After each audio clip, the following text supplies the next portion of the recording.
Hello, CUSD. Today we're going to talk about stopping, pausing, and resuming a test. So when we're looking at students that were, let's say, absent from our class, we talked in the previous videos about how to activate tests within School City, the Common Finals. But we want to make sure that when we have our absent students, just a quick review, that we check that student that's absent and then activate their test so they don't have the test. Remember that you can tell by color status what the student's status is within the testing window.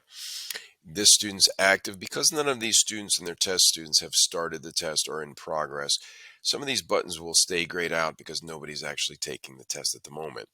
But if I did want to pause a test, let's say a student had to use the restroom or they had to go up to the office and you wanted to pause their time, you could check on the box next to their name, and you could use these buttons here. Typically, when a student is actively taking the assessment, once I check that box, these will light up.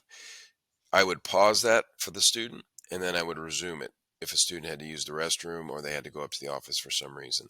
Stopping the test will actually stop the test and exit them from the test. So keep that in mind.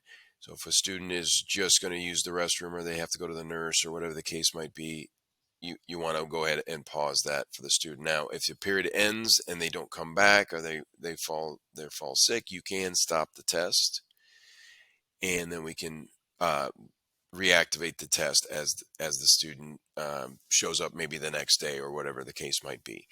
So keep that in mind when you actually have and you're actively monitoring your status of your students and where they're at and whether they have to leave the room or whether they need a quick break or whatever the case might be. I hope that was helpful to you. And just remember, you can always look at your icons up here, check the box next to your students or the student that you need, and you can go ahead and monitor them through the status screen and then where they're at as far as the test goes. I hope this was good, and I'll talk to you soon.